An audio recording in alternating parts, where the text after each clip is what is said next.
దేవదేవుని నామమునకు మహిమ కలుగును గాక.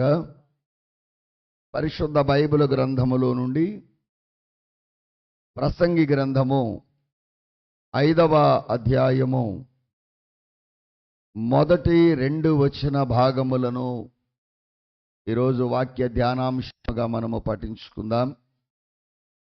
నీవు దేవుని మందిరమునకు పోవునప్పుడు నీ ప్రవర్తన జాగ్రత్తగా చూచుకునుము. బుద్ధిహీనులు అర్పించున్నట్లుగా బలి అర్పించుట కంటే సమీపించి ఆలకించుట శ్రేష్టము. వారు తెలియకయే దుర్మార్గపు పనులు చేయుదురు. నీవు దేవుని సన్నిధిని అనాలోచనగా పలుకుటకు నీ హృదయమును త్వరపడనీయక నీ నోటిని కాచుకొమ్ము.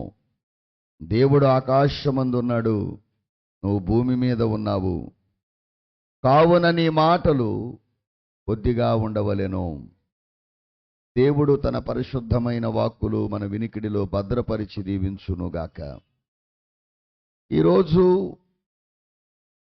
ఆరాధన ఆచరించుటలో ఒక 7 మంచి అలవాట్లను మనము జాగ్రత్తగా విందాం. ప్రియమైన దేవుని పిల్లలారా, దేవునిని ఆరాధించుటలో ఒక 7 మంచి అలవాట్లు, 7 good habits in worship to God. ఆరాధన దినంబు ఆచరింపగవలయు ఏ రోజు కన్నా ఈ రోజే గొప్ప అని దైవజనులు, శక్తి కలిగినటువంటి దైవజనులు ముంగమూరి దేవదాసయ్య గారు దేవుని పిల్లలారా చక్కగా మనకు తెలియచేశారు.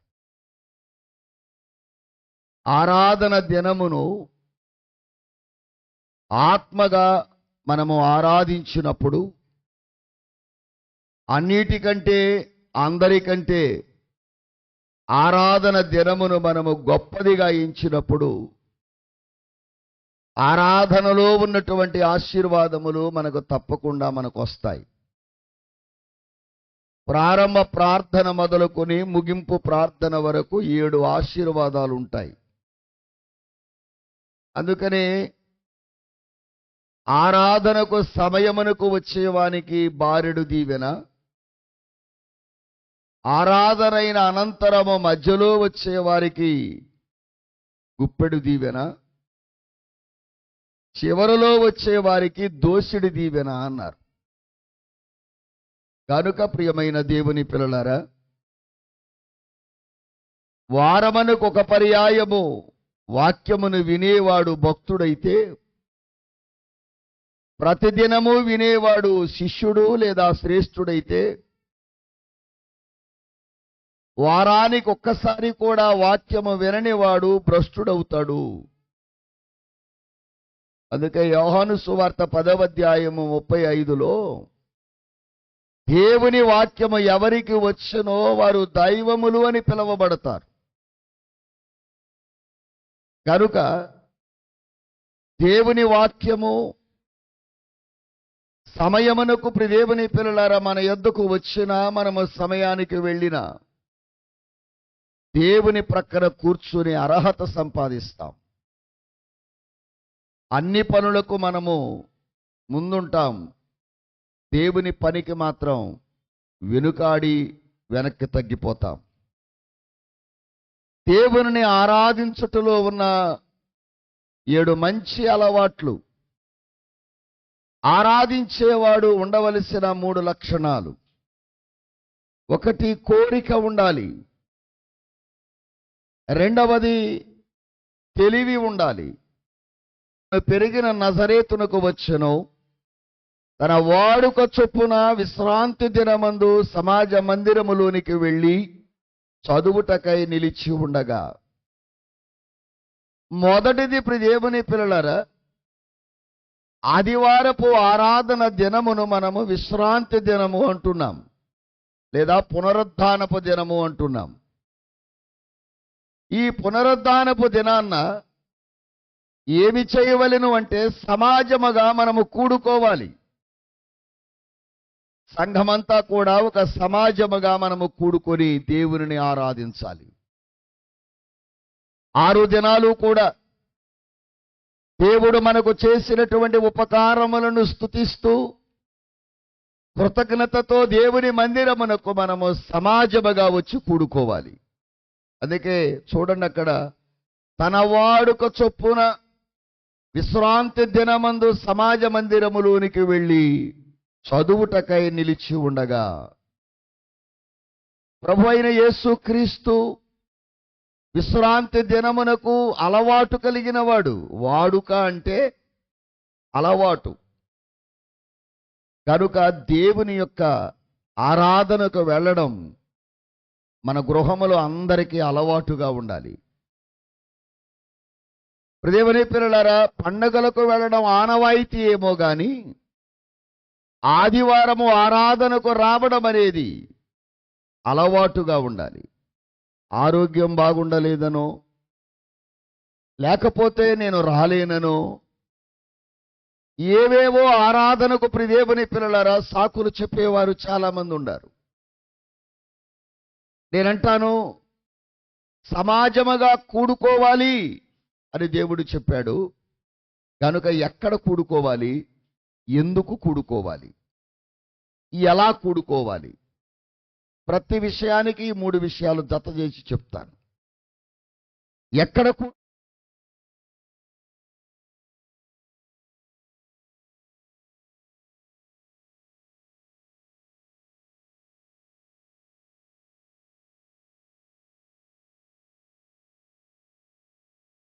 మనము చదువుదాం 24 నుండి. కొందరు మానుకొనుచున్నట్టుగా సమాజముగా కూడుట మానక ఒకరిని ఒకడు హెచ్చరించుచు, ఆ దినము సమీపించుట మీరు చూచిన కొలది మరి ఎక్కువగా అలాగు చేయుచు, ప్రేమ చూపుటకును సత్కార్యము చేయుటకును ఒకరినొకడు పురికొల్పవలనని. ప్రియమైన దేవుని పిల్లలారా, కొందరు మానుకొనుచున్నట్టుగా మీరేం చేయొద్దు, మానుకోవద్దు కూడుకోవడం. అందరూ మానరు కానీ కొందరు ఏం చేస్తారు, మానుకొనుచున్నారు. ఒకరిని ఒకడు హెచ్చరించుకొనడానికి కూడుకోవాలి. ఒకరిని ఒకడు ప్రేమ చూపించడానికి కూడుకోవాలి. ఒకరి యందు ఒకరు సత్కార్యములను నిలుపుట కొరకై ఒకరిని ఒకడు పురికొల్పుకుంటూ, ఆదివారము సమీపిస్తున్నప్పుడు దేవుని పిల్లలారా, ఆదివారపు ఆరాధనకు ఎవరైనా మానాలి అనేటువంటి తలంపు కలిగిన వారు నీకు తెలిస్తే వారిని మానవద్దు అని నువ్వు పురికొల్పుతూ ముందుకు తీసుకుని వెళ్ళాలి అని అపోస్తలుడైన పౌలు, ఆ దినము సమీపించుట మీరు చూచిన కొలది ఎక్కువగా అలాగు చేయొచ్చు. సమాజముగా ఎందుకు కూడుకోవాలి అనంటే ప్రేమ చూపడానికి, సత్కార్యం చేయడానికి, ఒకరిని ఒకరు. దేవుని పిల్లలారా, దేవుడి యొక్క ఉన్నతమైన భాగ్యములో ఎలా కూడుకోవాలి? అపోస్తుల కార్యముల గ్రంథము 2వ అధ్యాయము 42వ వచనాన్ని మనం చదువుదాం. వీరు అపోస్తుల బోధ యందును సహవాసమందును రొట్టె విరుచుట యందును ప్రార్థన చేయుట యందును. అది ఎలా కూడుకోవాలి అనంటే ఎడతెగక కూడుకోవాలి. దేని కొరకు? అపోస్తుల బోధ యందును సహవాసమందును రొట్టె విరుచుట యందును ప్రార్థన చేయుట యందును ఎడతెగక. గొలుసు తెగిపోయిందనుకోండి, తెగిపోయిన గొలుసు యొక్క పూసలన్నీ విడివిడిగా ఉంటాయి, అందంగా ఉండదు. అందుకే చూడండి, మన మహోత్సవాల సమయంలో ఒక బ్యానర్ ఉంటుంది, గొలుసు ప్రార్థన. అంటే ప్రార్థన అనే గొలుసు ఏమైపోకూడదు, తెగిపోకూడదు. సహవాసము అంటే దేవునితో విశ్వాసితో దేవునికి ఉండే సహవాసము ఏమైపోకూడదు, తెగిపోకూడదు. ఆ బంధం ఎప్పుడూ కూడా కంటిన్యూషన్ అవుతూనే ఉండాలి. అందుకనే ఆదివారము విశ్రాంతి దినమందు మీరు సమాజముగా కూడుట మానుకోవద్దు. మానుకుంటే తెగిపోయినట్టే. ఎడా తెగక అంటే తెగిపోకుండా. రొట్టెలో ప్రియదేవుని పిల్లలారా, బల్లలో చేయి వేసేటప్పుడు మీరు ఎడంగా ఉండవద్దు. సంఘ సహవాసానికి మీరు దూరంగా ఉండవద్దు. అలాగే ప్రాముఖ్యమైన ప్రార్థనల సమయములో సమాజముగా కూడుట మీరు మానుకోవద్దు అని గ్రంథము స్పష్టంగా మనకు తెలియచేస్తుంది. మరి ఎలా కూడుకోవాలి? కొరింథీయులకు వ్రాసిన మొదటి పత్రిక, మీకు వాక్యాధారాలు చూపిస్తూ చెబుతాను, జాగ్రత్తగా వినండి. 11వ అధ్యాయం 17వ వచనం. మీకు ఈ ఆజ్ఞను ఇచ్చుచు మిమ్మును మెచ్చుకొనను, మీరు కూడి వచ్చుట ఎక్కువ కీడుకే గాని ఎక్కువ మేలుకు కాదు. ప్రియమైన దేవుని పిల్లలారా, ఎలా కూడుకోవాలి అంటే, ప్రియదేవుని పిల్లలారా, మేలు కోసం కూడుకోవాలి గాని కీడు కోసం కూడరాదు. ఈ రోజున చాలా మంది గుంపులు గుంపులుగా దేనికోసం కూడుతున్నారు చెప్పండి? కీడు చేయటానికే కూడుకుంటున్నారు. మరి దేవుని ఆలయములో మనము మేలు చేయడానికి కూడుకోవాలి. కూడుకోవాలి. ఎలా కూడుకోవాలమ్మా? అది మనందరం. అందుకే నేను అంటాను ప్రియదేవుని పిల్లలారా,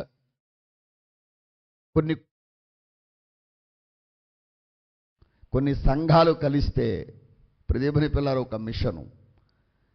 అలాగే ఒకరికి ఇద్దరు తోడైతే చెప్పండి, భార్యాభర్త.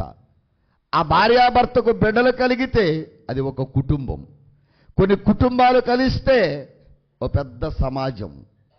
అందుకే అనేక కుటుంబాలు కలిసి మీ పిల్లలతో సహా, మీ భార్యాభర్తలతో సహా దేవుని మందిరానికి రావడం వలన దేవుడు మనకి ఏం చేస్తాడు అంటే మేలు చేస్తాడు.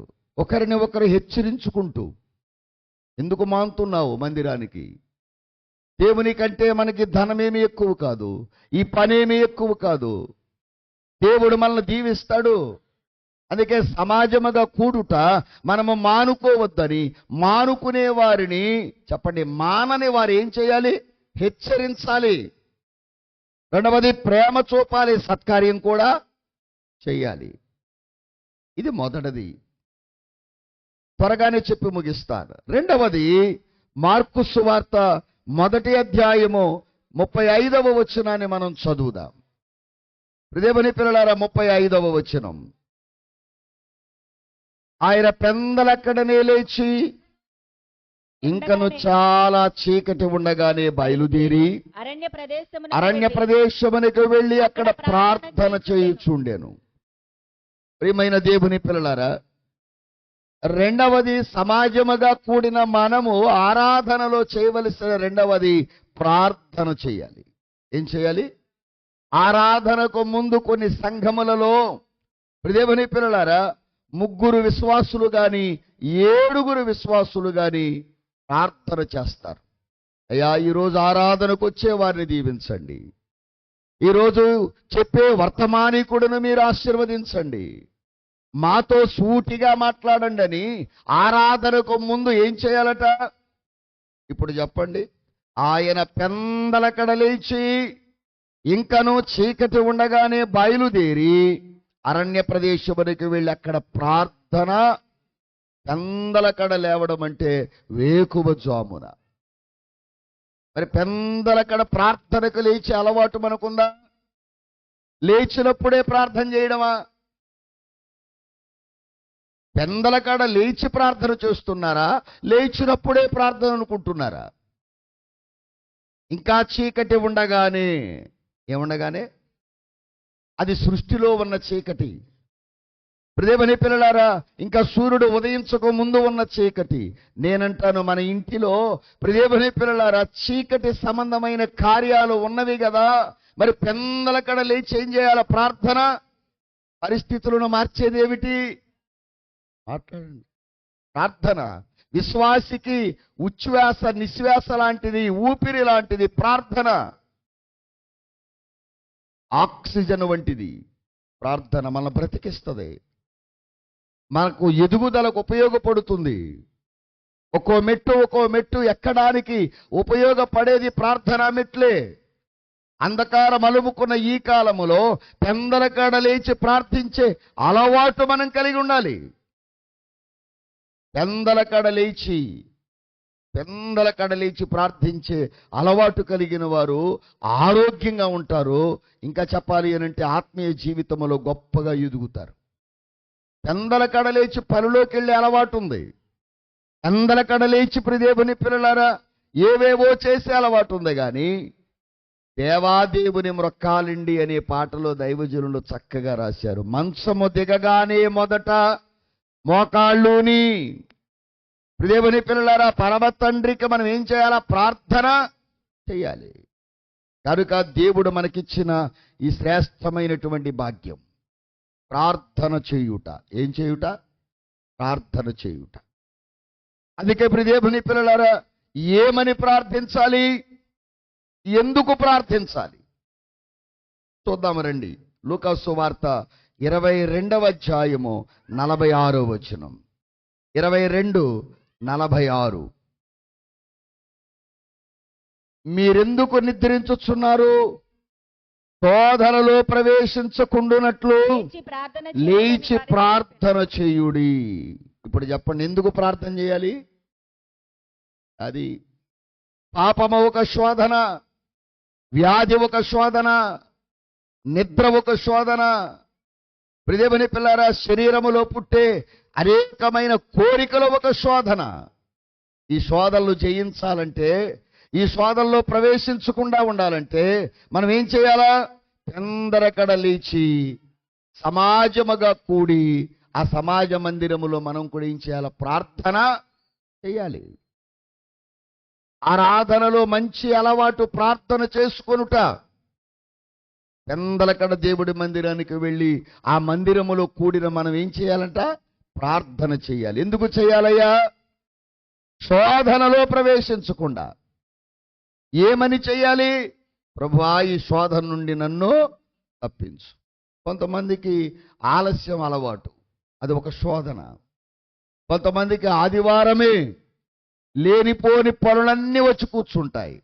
దేవుని పిల్లలారా, దేవుడిచ్చిన భాగ్యాన్ని బట్టి, దేవుడు అనుగ్రహించిన శ్రేష్టమైన భాగ్యాన్ని బట్టి నేను అందుకే చెప్తున్నాను, శోధన,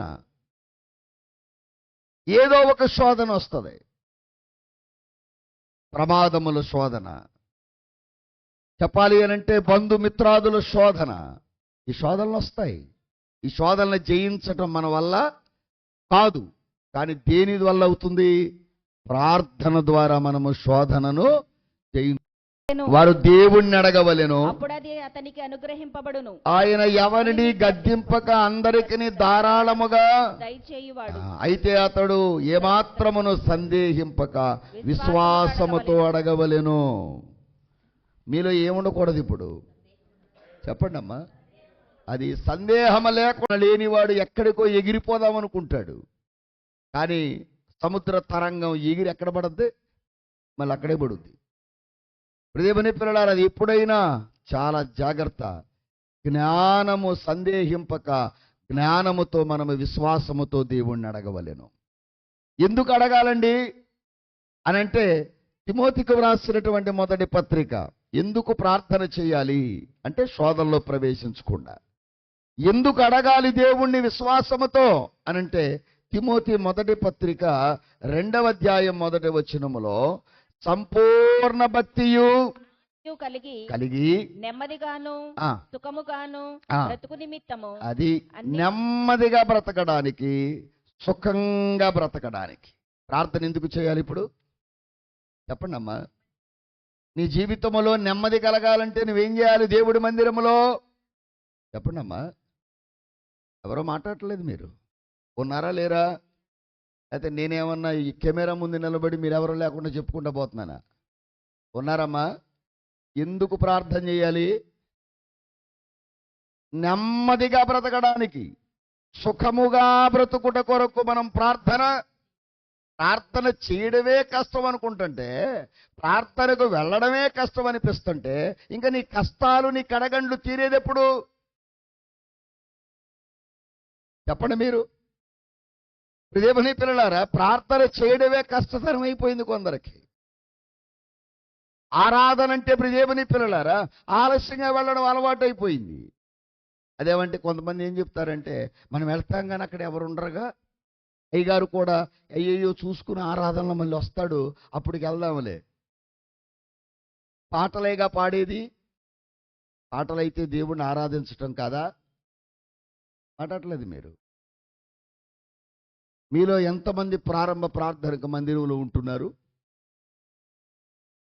ఆలోచించాలి. ఓ జాబుకు వెళ్ళాలి అనంటే దేవుని పిల్లరా 10 గంటలకు ఇంటర్వ్యూ అంటే మీరు ఎన్ని గంటలకు ఉంటారు? 9 గంటలకి దేవుని పిల్లర ఎంసెట్ ఎగ్జామ్ అంటే మీరు ఎన్ని గంటలకు ప్రయాణం అయి వెళ్ళిపోతారు?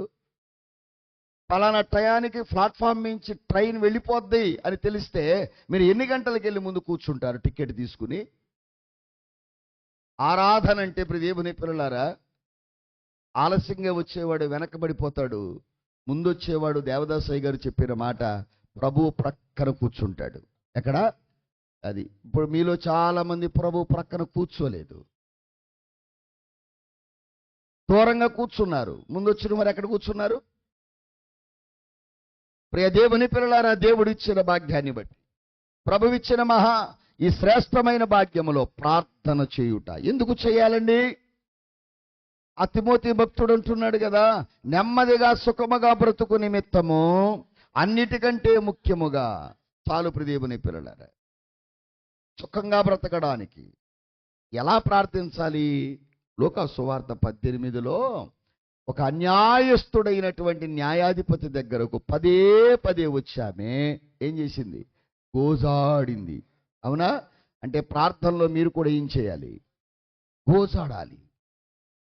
ప్రభువా, నాకు ధారాళముగా దీవెన దయచేయి, శోధనలో ప్రవేశించకుండా నన్ను కాపాడు. కొన్నిసార్లు నా శరీరము, నా నిద్ర, నా ఆకలి, నా పనులు, నా స్నేహితులు, నేను కలిగి ఉన్నవి నన్ను ఏం చేస్తున్నాయి? శోధనలోకి నెట్టివేస్తున్నాయి. కనుక నేను సుఖంగా బ్రతకాలనుకుంటున్నాను, నీ సన్నిధిలో బ్రతకాలనుకుంటున్నాను, నీ సహవాసంలో బ్రతకాలనుకుంటున్నాను. ఈ 2026వ సంవత్సరంలో ఏ రోజు ఆరాధన మానుకునే పరిస్థితి కానీ, ఆలస్యంగా వచ్చేటువంటి పరిస్థితి నాకు రానివద్దని మీరు దేవుణ్ణి గోజాడి ఏం చేయాలి? ప్రార్థన చేయాలి. ఇంకా మిగతా వాటి కొరకు నువ్వు చేసినా చేయకపోయినా నెరవేరిపోతాయి. ఆమేన్. దీనిలో మనం పర్ఫెక్ట్గా ఉంటే 1 నుంచి దేవుని పిల్లల 8వ వచనం వరకు గోజాడి ప్రార్థన చేస్తే 9వ వచనం నుంచి 14వ వచనం వరకు తగ్గించుకొని ప్రార్థన కనపడుతుంది. అక్కడ ప్రార్థన చేసేటప్పుడు మనలో దేవుని పిల్లలు ఏముండాలి? తగ్గింపు. సంఘముతో కలిసి ప్రార్థించాలి, సేవకుడితో కలిసి ప్రార్థించాలి, విశ్వాసి కలిసి ప్రార్థన చెయ్యాలి. పాపము ఒప్పుదల తర్వాత ఆరాధనకు వచ్చేవారి పాపాలు క్షమించబడవు అన్నారు అయ్యగారు. పాపపు ఒప్పుదల తర్వాత ఆరాధనకు వచ్చేవారి పాపాలు ఏమవో? క్షమించబడవు. పాపమనే రాశి పెరుగుతూనే ఉంటుంది. పాపాలను గెలుచు బలమిచ్చు తండ్రి. అందుకే మీ అందరికీ చెప్తున్నాను, సందేహించక అడగాలట, పాపములు ఒప్పుకొనుచు ఒకరిని ఒకడు. దేవుని పిల్లలారా చూద్దాం రండి, యాకోబు పత్రిక 5వ అధ్యాయం 14వ వచనం చూద్దాం.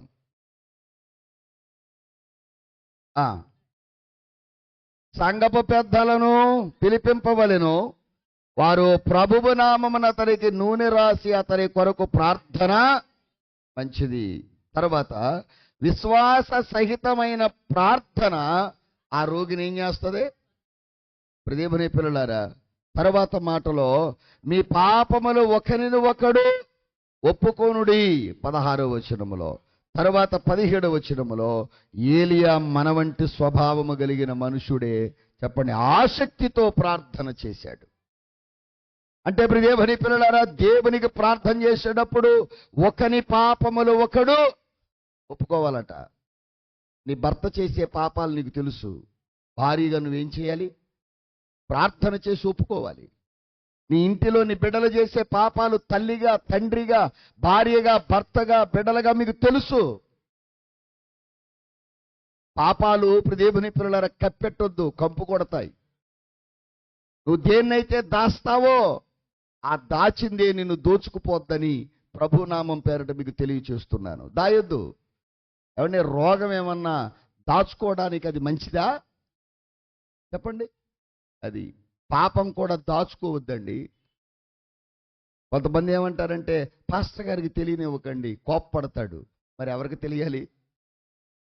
ఆల్రెడీ అపవాదికి తెలుసు నువ్వు చాలా పరాజయం పాలవుతున్నావు. చాలా దేవుని పిల్లల గుట్టుండాలి. దేనికి గుట్టుండాలి? దేవుని పిల్లల లోకానికి తెలియకుండా గుట్టుండాలి. కానీ లోకం అంతా అలరయ్యింది. నీ కొరకు పని కట్టుకుని ప్రార్థన చేస్తే పాదిరి గారికి మాత్రం భర్త విషయం తెలియకూడదు, పిల్లల విషయం తెలియకూడదు. దేవుని పిల్లరా ఎవరి విషయమో తెలియకూడదు. ఎలా వెళ్ళారో అలాగే నోరు మూసుకుని మళ్ళీ ఇంటికి వెళ్ళిపోవాలి. నోరెత్తి స్తుతించరు, ప్రార్థించరు. అందుకే దేవాలయంలోనికి ఆదివారము ఆరాధనకు వచ్చిన వారులారా రెండవ మంచి అలవాటు నోరు తెరిచి బిగ్గరగా మనము ప్రార్థన చేయాలండి. ఎందుకు చేయాలి అంటే శోధనలో ప్రవేశించకుండా. ఎందుకు చేయాలి అనంటే నెమ్మదిగా సుఖంగా బ్రతకడానికి. ఎలా చేయాలి అనంటే గోజాడుతూ ప్రార్థించాలి, తగ్గించుకుని ప్రార్థించాలి. విశ్వాసి కలిసి ఒకనికి ఒకడు ఆసక్తితో పురుకొలుపుకుంటూ ప్రార్థన చేయాలి. దేవునికే మహిమ కలుగును గాక. ఇప్పుడు అలా ప్రార్థన చేసిన ఏలియా ప్రార్థన నెరవేరిందా లేదా? ఆ రోగి బాగుపడ్డాడా లేదా? కనుక దేవుని పిల్లలారా, మూడవదిగా మత్తయి సువార్త 26వ అధ్యాయము 30వ వచనాన్ని చూద్దాం. 26:30 వచనములో అంతటా వారు కీర్తన పాడి ఒలీవ కొండకు వెళ్ళిరి. మూడవదిగా మనము కీర్తనలు పాడే మంచి అలవాటు కలిగి ఉండాలి. దేవాలయంలోనికి వచ్చిన వారందరూ కూడా ఎన్ని శోధనలున్నా ఎన్ని బాధలున్నా నీకు ఆ పాట రానప్పుడు మొదటిసారి పాడినప్పుడు వినండి, రెండవసారి పాడుతున్నప్పుడు నోరు తెరిచి ఆ పాట పాడాలి. దేవుని పిల్లలారా, పాటలు దేవుని పిల్లలారా మన హృదయములో ఉన్న వేదనను ఏం చేస్తాయి? బయటకు నెట్టివేస్తాయి. అందుకే ఏడ్చేవారితో ఏడవండి, నవ్వేవారితో నవ్వండి. మీలో ఎవరికైనాను సంతోషము కలిగిన వాడు కీర్తనలు, అది దేవుని పిల్లలారా. అదే 5వ అధ్యాయము దేవుని పిల్లలారా, యాకోబు పత్రిక 5వ అధ్యాయము 13వ వచనం ఈ విధంగా సెలవిస్తుంది చూడండి. మీలో ఎవరికైనాను శ్రమ సంభవించిన అతడు ప్రార్థన చేయవలెను, సంతోషము కలిగిన అతడు కీర్తనలు పాడవలెను. ఏం చేయాలట? దేవుని మందిరానికి వెళ్ళడం నీకు సంతోషం అనిపిస్తే నువ్వు కీర్తనలు పాడేవారితో కలిసి ఏం చేయాలి చెప్పండమ్మా? కీర్తనలు పాడాలి. దేవుని పిల్లలారా, చాలా మంది నోరు తెరిచి ఏం చేయరు? అసలు పాటే పాడరు. పాడేవారితో ఏకీభవించరు. పాడేవారి ముఖాలు చూస్తారు. ఎవరైనా పాటలు పాడుతుంటే వాళ్ళు ఊసులాడుకుంటారు. కొంతమంది పాటలు పాడేవారు కూర్చున్న వారికి నచ్చరు. నచ్చకపోతే నోరు కూడా ఎత్తి పాట పాడరు. పాడే అమ్మ నచ్చలేదు కానీ పాడే పాట ఎవరిదే? పాడట్లేదు మీరు. అది నీకు సంతోషం లేదు దేవుడి మందిరంలో ఆరాధించటానికి. దేవుని పిల్లారా, దేవుడి మందిరానికి సంతోషంతో రావాలి. ఎలా రావాలండి? సంతోషముతో. దేవుని పిల్లారా, దేవుడు అనుగ్రహించిన ఈ శ్రేష్టమైన భాగ్యాన్ని బట్టి ఏ పాటలు పాడాలి, ఎందుకు పాడాలి, ఎలా పాడాలి కూడా చెప్తాను. ఎఫెసీయులకు రాసిన పత్రిక 5వ అధ్యాయము 19వ వచనాన్ని చూద్దాం. ఒకరిని ఒకడు కీర్తనలతోనూ సంగీతములతోనూ ఆత్మ సంబంధమైన పాటలతోనూ. అమ్మా, ఏ పాటలు? అది ఆత్మ సంబంధమైన పాటలు పాడాలి. దేవుని పిల్లలారా, ఆత్మ లేకుండా పాడకూడదు. ఆత్మ సంబంధము కాని పాటలు మనకు హాని చేస్తాయి. ఇప్పుడు చాలా చాలా దేవుని పిల్లలారా పాటలు వచ్చేసింది. దేవుని పిల్లలారా, hit songs, super hit songs, super melody songs అని దేవుని పిల్లలారా ఏవేవో ఏవేవో ఏవేవో అవి ఒక 6 నెలలో 7 నెలలో 10 నెలలో ఉంటాయి. ఆ తర్వాత ఆ పాటలు మళ్ళీ మనుగుడులోని ఉండవు. కానీ నేనంటాను, ప్రియమైన పిల్లలారా, 88 సంవత్సరాలుగా బైబిల్ మిషన్ తెలుగు క్రైస్తవ కీర్తనలు కానివ్వండి, అలాగే ఆంధ్ర క్రైస్తవ కీర్తన పుస్తకములో పాటలు కానివ్వండి, ఆ భక్తితో వ్రాసిన మహానుభావులు దేవుని హృదయములోనికి తెచ్చుకుని హృదయమార దేవుణ్ణి స్తుతిస్తూ పాడిన పాటలు నేటికి మనందరినీ కూడా ఏం చేస్తున్నాయి? సంతోషింప చేస్తున్నాయి. మాసిరామణి గారు కావచ్చు, చౌదరి పురుషోత్తం గారు కావచ్చు, ప్రియమైన పిల్లలారా, ఇంకా చాలా మంది దైవ భక్తులు, ప్రియమైన పిల్లలారా, కవులు, గాయకులు అనేక మంది, మల్లెల దావీదు గారు, ఇలాగూ మీరు ఆంధ్ర క్రైస్తవ కీర్తనలో. అందుకనే ఒక రోజున రెవరెండ్ డాక్టర్ జాన్ సెల్వరాజయ్య గారు మహాసభల్లో ఈ తెలుగు క్రైస్తవ కీర్తన పుస్తకాన్ని పట్టుకుని అన్న మాట ఏంటో తెలుసా? ఇది మనకు వెలుగు క్రైస్తవ కీర్తన పుస్తకము అన్నారు. ప్రియమైన పిల్లలారా, మనల్ని వెలిగించే పాటలు దానిలో ఉన్నాయి. మన చీకటిని ప్రియమైన పిల్లలు వెలిగించేటువంటి పాటలు ప్రియమైన పిల్లలు దానిలో ఉన్నాయి. అందుకే మీ అందరికీ కూడా నేను తెలియచేస్తున్నటువంటి బహువిధమైనటువంటి కార్యాలు. ప్రియమైన దేవుని పిల్లలారా, కీర్తనలు పాడండి, హృదయముతో ప్రభువుని గూర్చి పాడాలి. ప్రియమైన పిల్లలారా, హృదయం లేకుండా పాడకూడదు. తర్వాత ఆత్మతో పాడండి అన్నారు కదా. ఇంకో మాట చూద్దాం రండి. కొలసీలకు రాసిన పత్రిక 3వ అధ్యాయం 16వ వచనం ఈ విధంగా, మరియు మాట చేత గాని క్రియ చేత గాని, ఒక్క నిమిషం, 16వ వచనం, సంగీతములతోనూ కీర్తనలతోనూ ఆత్మ సంబంధమైన పద్యములతో ఒకరిని ఒకడు బోధించుచు బుద్ధి చెప్పుచు. ప్రియమైన పిల్లలారా, ఏం చేయాలట? ఒకరిని ఒకడు అంటే వాక్యానుసారమైన పాటలు ఉండాలి. ఈ రోజున పాటలు వినబడుతున్న అంతా మ్యూజిక్కే వినబడుతుంది, అన్ని లైట్లే కనబడుతున్నాయి. ప్రియమైన పిల్లారా, క్లబ్బు పబ్బు కల్చర్ వచ్చేసింది. దేవాలయాలకు కూడా పొగలేస్తున్నారు. ప్రియమైన పిల్లారా, స్టేజీల మీద పొగలు వదులుతున్నారు. అది ఏం ఆరాధనో, సాతానారాధనో, శిలువారాధనో, క్రైస్తవారాధనో, క్రీస్తులేని ఆరాధన అర్థం కావట్లేదు. ప్రియమైన పిల్లారా, వాళ్ళు కూడా దేవుని వాక్యాన్ని ఆధారంగా చేసుకుని చూపిస్తున్నారు, మళ్ళీ కోట్ చేస్తున్నారు. వాక్యానుసారమైన పాటలే పాడాలి. ప్రియమైన దేవుని పిల్లలారా, మీరు బాగా అర్థం చేసుకోండి. వాక్యానుసారమైన సంగీతమే ఉండాలి, వాక్యానుసారమైన కీర్తనలే పాడాలి, వాక్యానుసారమైన పద్యములే ప్రియమైన పిల్లలారా పాడాలి. జాగ్రత్తగా మీరు ఆలోచన చేసుకోండి. ఏ పాటలు పాడాలండి అంటే ప్రియమైన పిల్లలారా, వాక్యానుసారమైన పాటలు, సంగీతం, పద్యాలు. మనకు రక్షణ పద్యాలు ఉన్నాయి. ప్రియమైన పిల్లలారా, దైవజనులు దేవదాసాయి గారు రాసిన తుఫాను పాట ఉంది, రాసినటువంటి బుర్ర కథ ఉంది. అలాగే ప్రియమైన పిల్లలారా, స్తుతి కీర్తనలు మన తెలుగు క్రైస్తవ కీర్తనలు నిండా ఉన్నాయి. దేవుణ్ణి ఎలా స్తుతించాలి, వివాహ కీర్తనలు ఉన్నాయి. ఇవన్నీ నేర్చుకుని ఏం చేయాలి? దేవుడి మందిరములో స్త్రీలు, పురుషులు, చిన్నలు, పెద్దలు పాడాలి. మన పిల్లలు దేవుని పిల్లలు ఏదో హీరో పాట నచ్చి మన పిల్లోడు ఇంటికాడ పాడేస్తుంటే ఆ పాటలు చూసి మురిసిపోయే తల్లిదండ్రులు ఉన్నారు. వాడికి దేవుడి పాట రాదు, దెయ్యాల పాటలు వచ్చు. ఒక అమ్మని పాట పాడమంటే చీటీ పాట పాడుతుంది, అలవాటు అయిపోయి. దేవుని పిల్లలారా, ₹1,00,000 పాట, దేవుడి పాట ఒకటోసారి అంటుంది. అంటే ఆవిడకి ఇంటికాడ ఏం అలవాటు అయిపోయింది? చీటీ పాట అలవాటు అయిపోయింది. పాట అనగానే చీటీ పాట కాదు పాడేది. ప్రియమైన పిల్లలారా, నీకొచ్చిన రాగములో నీకు తెలిసినట్టుగా ప్రియమైన పిల్లలారా, వాక్యానుసారమైన పాట.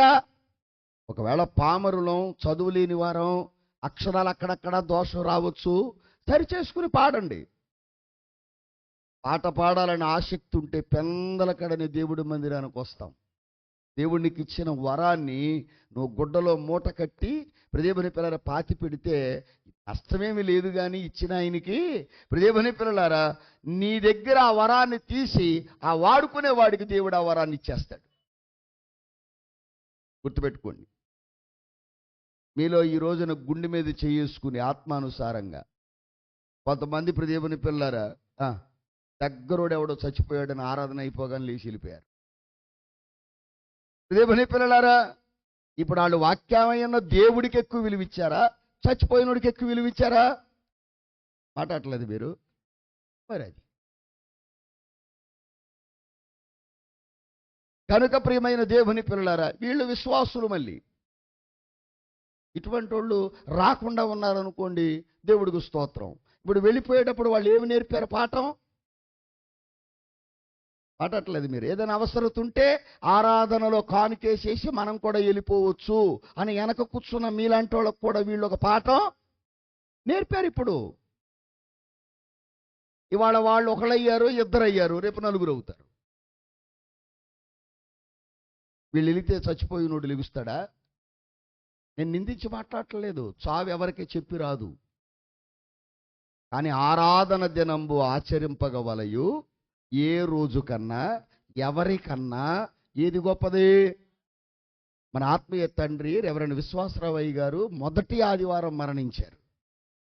మరణిస్తే దేవుని పిల్లల బాడీని బయట పెట్టి నేను లోపల కూర్చుని ఆరాధన చేశాను. నేను ఆరాధన ఆపలేదు. ప్రభువు దినం ఇది. ఇది ఎవరి దినం? అంటే వాళ్ళ ఉద్దేశం ఏంటి అంటే, ఆరాధన అయిపోతే కన్య అయిపోయినట్టే, మన దేవుడు దీవించేస్తాడు. వాక్యం చెప్పేది ఉజ్జీవం. కానీ దేవుని పిల్లలు యేసయ్య కాదుగా, అది వాళ్ళ అభిప్రాయం. ఇన్ని సంవత్సరాల్లో వాళ్ళు నేర్చుకున్నది అది. వీళ్ళు వెళ్ళినా తీసేస్తారు, వెళ్ళపోయినా తీసేస్తారు.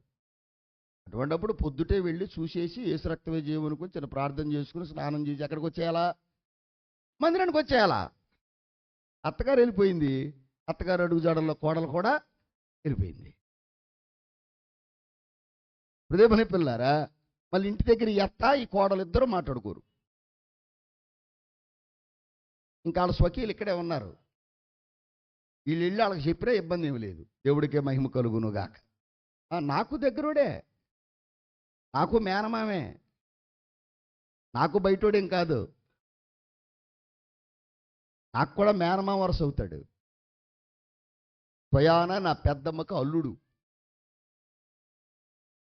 ఇప్పుడు నేను కూడా ఏం చేయాలి? ఏం మాట్లాడలేదు. నేను కూడా ఏం చేయాలి? వెళతా మళ్ళీ ఈ వార్త ఆరాధనలో కూర్చొని వాళ్ళ బంధువుకు చెప్పి వెళ్తుంది ఆవిడ. ఈవిడ జాగ్రత్తగా వింటుంది. ఎంత దౌర్భాగ్యం అంటే, నేను ఇలాంటివి అణుచుకోలేనండి. చాలా కష్టం. నా కంటితో చూచి హృదయంలో అణుచుకుని వాక్యాన్ని చెప్పే సేవకుని కాదు నేను. ఇవాళ మనం ఎవరికి నేర్పుతున్నాం? మమ్మల్ని అంటాడా అనుకోవద్దు. ఇది నెక్స్ట్ జనరేషన్కి ఒక ప్రమాదకరమైన క్యాన్సర్ పుండు లాంటిది. జాగ్రత్తగా అర్థం చేసుకోవాలి మీరు. ఇది పాకుద్ది. కొరుకుడు పుండులాగా సంగమంతా ఏమవుద్ది? పాకుద్ది. అందుకే జాగ్రత్తగా మనం దేవుని సన్నిధిలో మనము దేవునికి స్తుతి ఆరాధన పాటలు పాడుతూ చెల్లించాలి. దేవుడికే మహిమ కలుగును గాక. కనుక కొరింథీయులకు వ్రాసినటువంటి మొదటి పత్రిక 14వ అధ్యాయం 15వ వచనం. కొరింథీయులకు వ్రాసిన మొదటి పత్రిక 14:15. కాబట్టి ఆత్మతో ప్రార్థన చేతును, మనసుతో ప్రార్థన చేతును. అదిగో దేంతో పాడాలి? అది ప్రియమైన పిల్లలారా, ఆర్భాటంతో కాదు, ఆత్మతో పాడాలి, మనస్సుతో పాడాలి. ప్రియమైన దేవుని పిల్లలారా, ఎలా పాడుతున్నాను అని ఆలోచిస్తూ ఆ పాటను అర్థం చేసుకుంటూ ఆ పాటలో ఉన్న భావాన్ని, ఆ పాటలో ఉన్న ఆత్మీయ ఉద్రేకాన్ని మనము కలిగి దాన్ని పాడాలి. ఏదో పాటొచ్చు కదా, చూను బాగుంది, లిరిక్స్ బాగున్నాయి కదని పాడేయటం కాదు. దేవుని పిల్లలారా, కొంతమంది ఈ మధ్యకాలంలో పాడుతూ ఉన్నారు. పాటకి వాళ్ళ బ్రతుక్కి అసలు సంబంధమే లేదు. పాటకి వాళ్ళ బ్రతుక్కి సంబంధం లేదు. ఈ మధ్యకాలంలో ఎవరెవరో పాడుతున్నారు కొత్తగా. దేవుని పిల్లలారా, బైబిల్ మిషన్ బిడ్డలు కూడా తెగ పాడేస్తున్నారు ఆ పాటలన్నిటినీ. రాజాని సన్నిధిలో నేనుంటానయ్యా అని పాడేస్తుంది. ఎప్పుడూ ఉండదు ఈ అమ్మ సన్నిధిలో. సన్నిధి చేయనమ్మా, సంఘ సహవాసానికి రానమ్మా, పాట బాగుందని ఏం చేస్తుంది? పాడేస్తుంది. నీ బతుకులో లేనిది పాడితే నువ్వు వేషధారి అవ్వా? మాట్లాడలేదు. అందుకే మనస్సుతో పాడండి, ఆత్మతో పాడండి. ప్రియమైన పిల్లరా, ఆత్మ నింపుదలతో 16వ వచనములో లేని ఎడల నీవు ఆత్మతో స్తోత్రము చేసినప్పుడు ఉపదేశము పొందనివాడవు నీవు, చెప్పు దానిని గ్రహింపలేడు గనుక. చూసారా, ఆత్మ లేకుండా పాడితే, ఆత్మ లేకుండా ప్రార్థన చేస్తే, మనస్సు లేకుండా నువ్వు దేవుణ్ణి ఆరాధిస్తే నువ్వు చెప్పే విషయాలు ఎదుటివాడు గ్రహించలేడు. హెబ్రీ పత్రిక 13:15. హెబ్రీలకు రాసిన పత్రిక 13:15 చూడండి, మంచి మాట రాయబడి ఉంటుంది. కాబట్టి ఆయన ద్వారా మనము దేవునికి ఎల్లప్పుడూ స్తుతియాగము చేయుదుము, అనగా ఆయన నామమును ఒప్పుకొనుచు జిహ్వ ఫలము అర్పించుదము. స్తుతి కీర్తనలు ఏం చేస్తాయి? మన స్థితిని మారుస్తాయి. స్తుతియాగము ప్రియమైన పిల్లలారా, అంటే వస్తువులు దేవుణ్ణి స్తుతిస్తాయా? వస్త్రాలు దేవుణ్ణి స్తుతిస్తాయా? ఆ వస్తువులు, ఆ వస్త్రాలు, ఆ వనరులు కలిగిన నువ్వు దేవుణ్ణి ఏం చేయాలి? స్తుతించాలి. జిహ్వ ఫలము అంటే నాలుకతో దేవుణ్ణి నువ్వేం చేయాలా? స్తుతించాలి. ఇది మూడవది. నాలుగవదిగా లూకా సువార్త 4వ అధ్యాయము 16వ వచనాన్ని చదువుదాం. లూకా సువార్త 4:16 వచనం చదవండి. తరువాత ఆయన తాను పెరిగిన నజరేతులకు వచ్చెను, తన వాడుక చొప్పున విశ్రాంతి దినమందు సమాజ మందిరములోకి వెళ్ళి చదువుటకై. చాలు. దేవుని పిల్లలారా, వాక్యము చదవాలి. నాలుగవదిగా మనం ఏం చదవాలి? వాక్యము చదవాలి. దేవుడి మందిరానికి వచ్చి ప్రతివారు కూడా దేవుని వాక్యాన్ని, బైబిల్ గ్రంథాన్ని మోసుకు తీసుకురావాలి. పురుషులారా, మీకు చెప్తున్నాను, బైబిల్ మొయ్యమని నీ భార్యకి ఇవ్వద్దు. నీ బైబిల్ ఇంటి దగ్గర నువ్వు మోసుకురా. మీ పిల్లల బైబిల్ను మీరు మోసుకురావద్దు. మీ పిల్లల బైబిల్ మీ పిల్లలకి ఇవ్వండి. మరీ చిన్న పిల్లలైతే దేవుని పిల్లలు తప్పదు. కానీ బైబిల్ను మోసేవాడు భూలోకములో బైబిల్ను నువ్వు మోస్తే బైబిల్ నిన్ను పరలోకం వరకు మోస్తుంది. చాలా మంది చేతుల్లో బైబిల్ లేదు. మనం ఎక్కడికి వచ్చాము? దేవుని పిల్లలారా, నీ వస్తువులు నీకు ఎలాగైతే సపరేట్గా ఉన్నాయో, కొంతమంది అంటారు ఈ వస్తువులు నేను పెట్టిన చోట ఉంచట్లేదు, మీరు నా వస్తువులు ముట్టుకోమని ఎవరు చెప్పారు మీకు అంటారు. మరి నీ బైబిల్ ఏది? దేవుని పిల్లలారా, ఎరువు గొడ్డలు ఎంతకాలం మందవుద్ది? అందుకని ఒకవేళ అందరికీ బైబిల్ ఉన్నాయేమో, ఒకవేళ లేకపోతే మన సంఘ బిడ్డ సుమారుగా దేవుడు కృపను బట్టి ఒక 15 బైబిళ్ళు నేను పంచుతానని ఉచితంగా తెచ్చింది. దేవుని పిల్లలారా, తీసుకెళ్ళండి. మీ దగ్గర నిజంగా బైబిల్ కొనే స్తోమత లేకపోతే, బైబిల్ కొనుక్కునే పరిస్థితే మీకు లేకపోతే బైబిల్ తీసుకెళ్ళండి ఉచితంగా, ఇబ్బంది ఏమి లేదు. కానీ బైబిల్ అనబడే ఖడ్గమ లేకుండా నువ్వు రావద్దు. దేవుని పిల్లారా, ఆయుధము లేకుండా మనము సైన్యాన్ని యుద్ధానికి వెళితే చెప్పండి, శత్రు మనల్ని ఏం చేస్తాడు? వాక్యము లేకుండా, బైబిల్ లేకుండా. దేవుని పిల్లారా, దయచేసి మీకు చెప్తున్నా, బజారు కూడా పోవద్దు. అవసరమైతే మీరు బజారు వెళ్ళేటప్పుడు కూడా ఆ బుట్టలో బైబిల్ పెట్టుకుపోండి. దేవుడికే మహిమ కలుగును గాక. అందుకే మీ అందరికీ చెప్తున్నాను, వాక్యము చదువుట. ఏం చేయుట? రోమాపత్రిక 15:4 చూద్దాం రండి. రోమాపత్రిక 4:15 ఏలయనగా ఓర్పు వలనను లేఖనము వలని ఆదరణ వలనను మనకు నిరీక్షణ కలుగుటకై పూర్వమందు వ్రాయబడినవన్నీ మనకు బోధ కలుగు నిమిత్తము.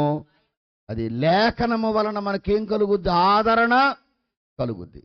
దేవుని పిల్లలారా, లేఖనము వలన మనకేం కలుగుద్ది? ఓర్పు. అది ఆ దేవుని బైబిల్ గ్రంథం మన దగ్గర ఉందనుకోండి, ఇప్పుడు ఆయుధం ఉన్న సైనికుడు శత్రువుకు భయపడతాడా? చెప్పండి. నువ్వు దారి వెంట వస్తున్నప్పుడు ఎన్నో ప్రమాదాలు, అవునా? కనుక దేవుని వాక్యం అనే లేఖనం నీ దగ్గర ఉంటే ఆ ప్రమాదం నిన్నేమీ చేయదు. దేవుని పిల్లారా, మరణము నిన్ను వెంబడిస్తుందేమో, ఆ వాక్యం అనే జీవగ్రంథం నీ చేతిలో ఉందనుకోండి, ఆ మరణము నీ మీద పడగెప్పదు. అందుకని బైబిలు దేవుని పిల్లలారా, నేను ఎక్కడికి వెళ్ళిన బైబిల్ తీసుకెళ్తాను, చిన్న పనికైనా సరే. మీరు నమ్ముతారో నమ్మరో ప్రియదేవుని పిల్లరా, కొన్నిసార్లు నేను బయటికి వెళ్ళేటప్పుడు, సెలూన్కి వెళ్ళేటప్పుడు, ఒక్కొక్కసారి ప్రియదేవుని పిల్లర బయటికి వెళ్ళేటప్పుడు ఆ బండిలో పెట్టుకుపోతాను చిన్న బైబిల్. ఆ కారులో కూడా చిన్న బైబిల్ ఉంటుంది. కనుక దేవుని సన్నిధిలో దేవుడిచ్చిన మహా గొప్ప కృపలో మీ అందరికీ నేను చెప్పే మాట అదే, ఓర్పు అవసరం. అక్కడే 119వ దావీదు కీర్తన 9వ చరణాన్ని ఒకసారి చూడండి అమ్మా. 119:9. 119:9. యవనులు దేని చేత తమ నడత శుద్ధిపరుచుకుందురు, నీ వాక్యమును బట్టి దానిని జాగ్రత్తగా. అది ప్రియదేవుని పిల్లలారా, మన ప్రవర్తన శుద్ధవ్వాలంటే దేవుని వాక్యమే. యవనస్తులు దేవుని చేత శుద్ధిపడతారని లేదు, దేని చేత శుద్ధి పొందుతారు ఆలోచించాలి మనం. అంటే ఇప్పుడు ప్రియదేవుని పిల్లలారా, వాక్యము మనల్ని ఏం చేస్తుంది? అందుకని వాక్యం మనల్ని ఓర్పులోకి నడిపిస్తుంది, వాక్యం మనల్ని ఆదరిస్తుంది, వాక్యం మనకు నిరీక్షణ ఇస్తుంది, వాక్యము మన ప్రవర్తనను శుద్ధి చేస్తుంది. ప్రియదేవుని పిల్లలారా, నిజంగా నాకు శుద్ధి అవ్వడం ఇష్టమయ్య గారు అంటే మీరు రోజు ఏం చేయండి చెప్పండి అమ్మా. రోజు స్నానం చేయకపోతే పరిస్థితి ఏంటి? మాట్లాడలేదు అది. ప్రియదేవుని పిల్లలారా, రోజు చేసినా మన దగ్గర దుర్వాసన వస్తుంది. ఇప్పుడు నేను అంటాను, ఒక కెమికల్ ఫ్యాక్టరీలో పనిచేస్తున్నాడు అనుకోండి, వాడి దగ్గర కెమికల్ వాసన వస్తుందా? ప్రియదేవుని పిల్లలారా, అంబికా దర్బార్ బొత్తి భక్తుడికి భగవంతుడికి అనుసంధానమైనది. దానిలో పనిచేశాడు అనుకోండి, చెప్పండి, ఆ అగరబత్తుల సువాసన వస్తుంది. ఆయిల్ కంపెనీలో పనిచేస్తున్నాడు అనుకోండి, ఆ ఆయిల్ వాసన వస్తుంది. రోజు వాక్యంతో సహవాసం చేస్తే దేవుని నుండి వచ్చేటువంటి పరిమళ వాసన నీ దగ్గర వస్తుంది. నీ బ్రతుకంతా దుర్వాసన ఉండదు. అవసరానికో, అనారోగ్యం వచ్చినప్పుడు, పీడకలలు వచ్చినప్పుడు, చెడ్డ కలలు వచ్చినప్పుడు ప్రియదేవుని పిల్లల చదువుకోవడం కాదు బైబిలు. ఎల్లప్పుడూ నువ్వేం చేయాలి? ఎందుకంటే మన నడకలో, మన పడకలో, మన ప్రవర్తనలో ఎక్కడో చోట శుద్ధి లోపించింది. అందుకే ప్రియదేవుని పిల్లారా, శుద్ధి లేకపోతే మన జీవితంలో వృద్ధి అనేది ఉండదు. కనుక జాగ్రత్తగా మనం పరిశీలన చేసుకోవాలి. ప్రియదేవుని పిల్లారా, ఎలా చదవాలి వాక్యాన్ని? యెషయా గ్రంథం 2 చూద్దాం ప్రియదేవుని పిల్లారా. యెషయా గ్రంథం 34వ అధ్యాయం 16వ వచనాన్ని మనం చదువుదాం. యెహోవా గ్రంథమును పరిశీలించి చదువుకొనుడి. ఎలా చదవాలి అమ్మా? దేవుని గ్రంథాన్ని మనం ఎలా చదవాలి? పరిశీలనగా చదవాలి. కంగారుగా చదవడం కాదు. ఏమైనా ఈ 4-5 అధ్యాయాలు చదివేయాలి, అయ్యగారు చెప్పాడు గనక అని కాదు. పరిశీలనగా. ప్రియదేవుని పిల్లలారా, పరిశీలనగా మనం చదవాలి. ఇంకా ఎలా చదవాలి? అపోస్తుల కార్యముల గ్రంథం 17:11 చూద్దాం రండి. 17:11. వీరు దెసలోనికలో ఉన్న వారి కంటే గనులయ్యుండిరి గనుక ఆసక్తితో వాక్యమును అంగీకరించి, కింద వచనములో, ప్రతి దినమును లేఖనమును పరిశోధించుచూ వచ్చిరి. చూసారా? పరిశీలనగా చదవాలి, ఆసక్తితో చదవాలి, చెప్పండి, పరిశోధించాలి. ఇప్పుడు నేను చెప్పే వాక్యం కరెక్టా కాదా? పాస్టర్ గారు చెబితే కరెక్టే అనుకోవద్దు, పాద్రి గారు చెప్పింది ప్రతిదీ కరెక్టే అని అనుకోవద్దు. నిజంగా నువ్వేం చేయాలి? గ్రంథాన్ని పరిశీలనగా చదివితే పాదురులాటలు సాగవు. మీరు బాగా గుర్తుపెట్టుకోండి, దయచేసి నన్ను క్షమించండి నా తోటి దైవాభిషిక్తులు. కొంతమంది బైబిల్ పరిజ్ఞానము లేకుండా ఏం చేస్తున్నారు? వాక్యాన్ని బోధిస్తున్నారు, విశ్వాసులు దాన్ని వినేస్తున్నారు. అవండి, పురుగులన్నం ఎవడన్నా తింటాడా? మాట్లాడట్లేదు. దైవజనులు దేవదాసయ్య గారు అన్నారు, ఎంగిలి కూడు మీ పిల్లలకు పెడతారా? మాట్లాడలేదు. ఎంగిలన్నం మీ పిల్లలకు పెడతారా? ఎంగిలి కంచంలో ఆహారం పెడతారా? మాట్లాడలేదు. అది ప్రియదేవుని పిల్లారా, ఎవరో చెప్పిన దాన్ని కాకుండా నువ్వు ఆత్మతో అందుకున్న దాన్ని ప్రియదేవుని పిల్లారా పరిశీలించి గ్రంథాన్ని చదివి నువ్వేం చేయాలి? మాట్లాడలేదు. నీ సంఘానికి వేడి వేడి భోజనం పెట్టాలా, ఫ్రెష్ ఫుడ్ పెట్టాలా. ప్రియదేవుని పిల్లలారా, వాక్యానికి ముందు స్తోత్రం, వాక్యం తర్వాత ఒక స్తోత్రం చెప్పుకుంటా, హల్లెలూయా చెప్పుకుంటా పోతే నువ్వు వాక్యం చెప్పేది ఎప్పుడు అటట్లేదు మీరు. వాక్యంలో దేవుని పిల్లారా పల్లవి చరణం 2 చరణాలు 3 చరణాలు పాడేస్తాడు. నీకు ఇచ్చిందే అర్ధగంట. ఈ అర్ధగంటలో దేవుని పిల్లారా నువ్వు పాటంతా పాడుకుంటా పోతే వాక్యం చెప్పేది ఎప్పుడు? వాక్యం 10 నిమిషాలే. ఈరోజు కాలంలో పిట్ట కథలు మాత్రం 4 ఉంటాయి. ఈ పిట్ట కథలు చెప్పే పాస్టర్ గారిని పట్టుకెళ్తున్నారు అందరూను. అసలు వాక్యం చెప్పేవాడిని అంగీకరించరు.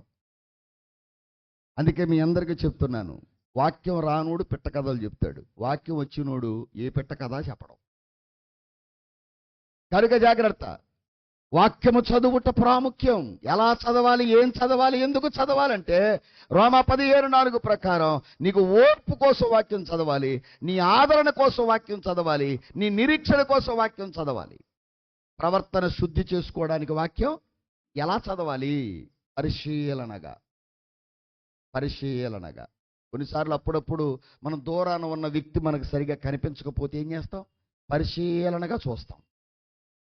నీకు అర్థం కాని చదువుతున్నప్పుడు ఏదైనా ఉందనుకోండి, ఆ వచనం ఆ అధ్యాయం పేపర్ మీద అలా రాసుకుని ఆ వచనాన్ని కోట్ చేసుకుని దానికి ప్రార్థన చేస్తే మరలా దేవుడు నీకు ఆ పరిశోధనలో ఖచ్చితంగా బయలుపరుస్తాడు. దేవుడికి మహిమ కలుగును గాక.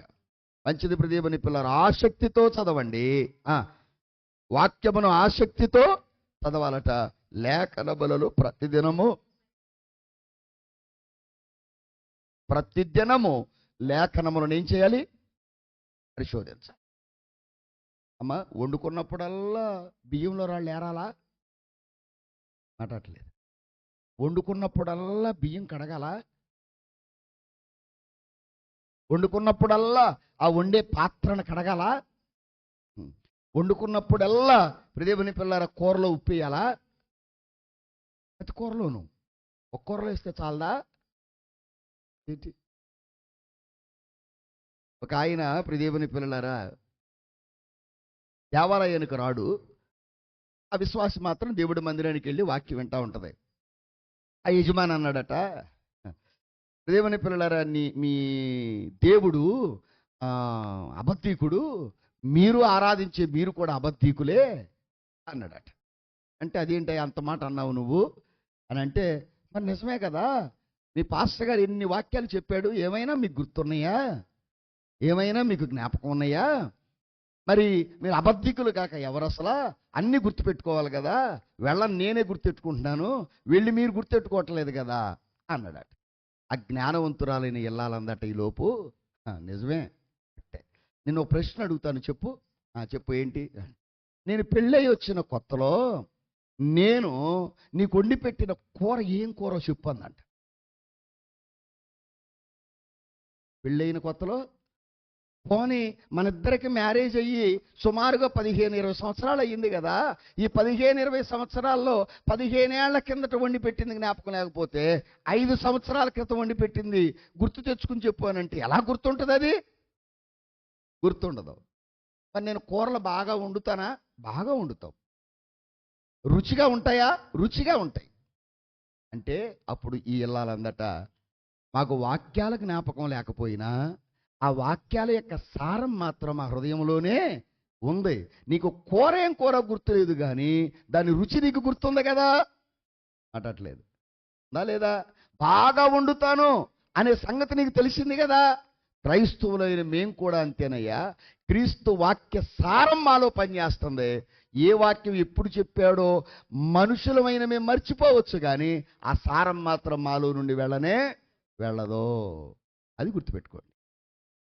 కనుక ప్రియమైన దేవుని పిల్లలారా, నేను అందుకనే ప్రెగ్నెన్సీ స్త్రీలతో ఏం చెప్తారంటే, అయ్యగారు నాకు ఏమి ఇమడటం లేదు, నాకు వామిటింగ్ సెషన్ వచ్చేస్తుంది, నేను అన్నీ కక్కేసుకుంటున్నాను అంటే నేనేమంటానంటే, కక్కుకో మళ్ళీ తిను, కక్కుకో మళ్ళీ తిను, తినటం మాత్రం మానొద్దు. అదేంటి అయ్యగారు అని అంటే, అమ్మా నువ్వు తినేది కక్కుతున్నావు కానీ సారం మాత్రం లోపలికే వెళుతుంది.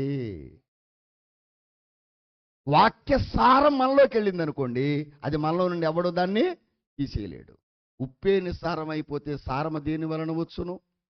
మీరు లోకమునకు ఉప్పై ఉన్నారు, విశ్వాసులైన మీరే సారం లేనిలాగా ఉంటే ఈ సమాజానికి సారాన్ని ఎవడు తెస్తాడు? అందుకని వాక్యాన్ని బాగా చదవండి. తర్వాత 5వది దేవుని పిల్లలారా, లూకా సువార్త 21వ అధ్యాయం. లూకా సువార్త 21వ అధ్యాయం 37, 38 వచనాలను చదువుదాం. 37, 38. ఆయన ప్రతిదినము పగటయందు దేవాలయములో బోధించుచు. చాలు చాలు చాలు. 38. ప్రజలందరూ ఆయన మాట వినుటకు దేవాలయములో ఆయన యొద్దకు పెందలకడ. అది 5వది వాక్యము బోధించుట. వాక్యము వినేవారులారా, మనము దేవుని పిల్లలారా పెందలకడ దేవాలయములోకి రావాలి. ఎవరి మాట వినడానికి? దేవుని వాక్యం అనే మాట వినడానికి. అక్కడ రాయబడిన మాట, ప్రతిదినము పగటయందు దేవాలయములు ఏం చేస్తున్నాడు ఆయన? ఈ బోధ వినడానికి ప్రజలు ఏం చేస్తున్నారు? పెందలకడ వస్తున్నారు. మీరు కూడా దేవుని పిల్లలారా ఆరాధనకి ఎప్పుడు రావాలి? ఇప్పుడు చెప్పండి అమ్మా. పెందలకడ రావాలి. అందుకే దేవుడిచ్చిన భాగ్యములో వాక్యమును బోధించుట. ఏం బోధించాలి చూద్దాం రండి. యోధా పత్రిక 23వ వచనం. యోధా పత్రిక 23. అగ్నిలో నుండి కొందరిని లాగినట్టు కొందరిని రక్షించుడి. శరీర సంబంధమైన వారి అపవిత్ర ప్రవర్తనకు ఏమాత్రమో నొప్పుకొనక సహించుకొనుచు భయముతో కొందరిని, శరీర సంబంధమైన వాటిని అనుసరించే వారిని మీరు ఏం చేయొద్దు? ఏమాత్రం కూడా ఒప్పుకోవద్దు. 3వ వచనం. ప్రియులారా, మనందరికీ కలిగడ రక్షణను గూర్చి మీకు వ్రాయవలనని విశేషాశక్తి గలవాడనే ప్రయత్నపడుచుండగా పరిశుద్ధులకు ఒక్కసారి అప్పగింపబడిన బోధ నిమిత్తము మీరు. మా బోధ 10 సార్లు అప్పగించబడిందా? ఒక్కసారేనా? ఒక్కసారి అప్పగింపబడిన బోధ మిమ్మును వేడుకొనుచు బతిమాలుకుంటున్నాను. మా బోధ నిమిత్తం పోరాటం చేయాలట. బోధించేవాడికి చాలా పోరాటం ఉంటుంది. ప్రసవ వేదన స్త్రీకి ఎంత పోరాటం ఉంటుందో, భూమిలో నాటబడిన విత్తనానికి ఎంత పోరాటం ఉంటుందో, ఆ చీకటిని, ఆ మట్టి బిడ్డలను పెళ్లగించుకుని బయటకు రావడానికి దేవుని పిల్లలు ఎంత పోరాటం ఉంటుందో, బోధించేవాడికి కూడా అంతే పోరాటం ఉంటుంది. అందుకని మీరు దేవుని వాక్యమును వినడానికి పెందలకడనే దేవుని మందిరానికి మనం రావాలి. ఎందుకు బోధించాలి అని అంటే దేవుని పిల్లలారా, హెబ్రీయులకు రాసిన పత్రిక 5వ అధ్యాయం 14వ వచనాన్ని మనం చూద్దాం. వయస్సు వచ్చిన వారు అభ్యాసము చేత మేలు కీడులను వివేచించుటకు సాధకము చేయబడిన జ్ఞానేంద్రియములు కలిగి ఉన్నారు గనుక బలమైన ఆహారము వారికే తగును. ఆత్మీయ ఎదుగుదల కొరకు ఏం చేయాలి చెప్పండమ్మా? వాక్యాన్ని వినాలి, వాక్యాన్ని చదవాలి, వాక్యాన్ని బోధించాలి. అందుకే దేవుని పిల్లరా, వయసు వచ్చిన వారు అభ్యాసము చేత ఇన్ని సంవత్సరాల సంఘ జీవితములో, ఆత్మీయ జీవితములో దేవుని పిల్లలారా మీరు వయసు వచ్చిన వారై ఉన్నారు కనుక ప్రతి దినము మీరు దేవుని వాక్యాన్ని మీరు అభ్యాసము చేయాలి. మార్కు సువార్త 4వ అధ్యాయం, కొంచెం స్పీడ్గా వెళ్ళిపోదాం. 4వ అధ్యాయం 33, 34 వచనాలు ఈ విధంగా మాట్లాడుతున్నాయి, చూద్దాం. వారికి వినుటకు శక్తి కలిగిన కొలది ఇలాంటి అనేకమైన ఉపమానములు చెప్పి ఆయన వారికి వాక్యము బోధించాను. ఉపమానము లేక వారికి బోధింపలేదు గాని ఒంటరిగా ఉన్నప్పుడు తన శిష్యులకు అన్నిటినీ. అది కనుక దేవుని పిల్లలారా ఎలా బోధించాలి అనంటే ఉపమానములను ఎత్తి బోధ చేయాలి. ఇందాక చెప్పావు కదయ్యా పిట్ట కథలు ఉండకూడదని. అది పిట్ట కథలు, వాక్యానుసారమైన ఉపమానం చెప్పాలి. అంటే దేవుని పిల్లలారా చాలా పెద్ద వాక్యం చెప్పావు, అది గ్రహించలేని వాడు ఉంటాడు. అప్పుడు వాడికి ఏం అర్థమవుద్ది? ఉపమానం బాగా అర్థమవుద్ది. అందుకని వాక్యానుసారమైన ఉపమానం ఉపయోగం. కానీ వాక్యము వేరుగా ఉండి ఉపమానం వేరుగా ఉంటే దేవుని పిల్లలది ఉపయోగము ఉండదు. అందుకే ఉపమానము లేకుండా యేసయ్య ఏ బోధ చేయలేదు. వారు ఒంటరిగా ఉన్నప్పుడు ఆ సంగతులు వారికి విషదపరిచాడట. దేవుడికి మహిమ కలుగును గాక. 5వది వాక్యమును బోధించాలి. 6వది మత్తయి సువార్త 26 నుండి 29 వరకు చదువుకోండి. ప్రభురాత్రి భోజనాన్ని తీసుకోవాలి. ఏం తీసుకోవాలి? క్రమముగా దేవుని పిల్లల సంస్కారపు విందును తీసుకోవాలి.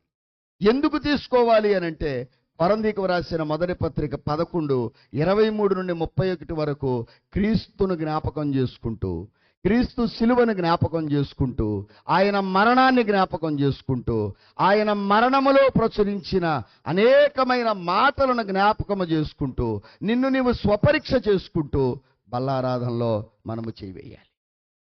దేవుని పిల్లలారా, ఆయన చేసిన అద్భుతాలు కాదు, యేసయ్య నా కొరకు నువ్వు చేసిన త్యాగం గొప్పది, నన్ను జ్ఞాపకం చేసుకుని దీన్ని తీసుకోండి అన్నాడు. అందుకనే క్రీస్తు శరీర రక్తాలు పుచ్చుకుని ప్రతి బిడ్డ కూడా దేవుని పిల్లలారా స్వపరీక్ష చేసుకోండి. నేనేమై ఉన్నాను, తీసుకోవడానికి అర్హత ఉందా లేదా, పరిశుద్ధంగా ఉన్నానా లేదా, పవిత్రంగా ఉన్నానా లేదా, ఈ పైన 5 పాటించానా, ఈ వారమంతా పాటించలేదా, ఈ నెలంతా నేను పాటించే దేవుడి మందిరానికి బల్లారాధనకు వచ్చానా రాలేదా. కొందరు అప్పటికప్పుడు వచ్చి మోకరించి బల్లారాధన ఇమ్మని అడుగుతారు. చాలా వేదనది. అప్పటికప్పుడు పరుగును వచ్చేసి పాదిరి గారి ముందు వినయం ప్రదర్శిస్తారు. దేవుని పిల్లారా, తెల్లని వస్త్రము లేకుండా, దేవుని పిల్లలారా గడ్డం పెంచుకుని, దేవుని పిల్లలారా కాళ్ళు చేతులు కూడా సరిగా కడుక్కోకుండా, ఏవండి గోళ్ళు పెంచి గోళ్ళ రంగులు వేసుకుని మట్టితో ఇలాగ దేవుని పిల్లలారా మడ్డిగా శరీర శుభ్రత లేదు అంటే వాళ్ళకి ఆత్మీయత శుభ్రత కూడా లేదని అర్థం.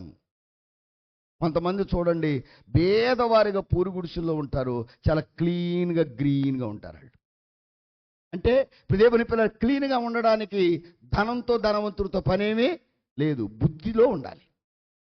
కలిగిన వాటిల్లోనే కొంతమంది చాలా నీట్గా ఉంటారు.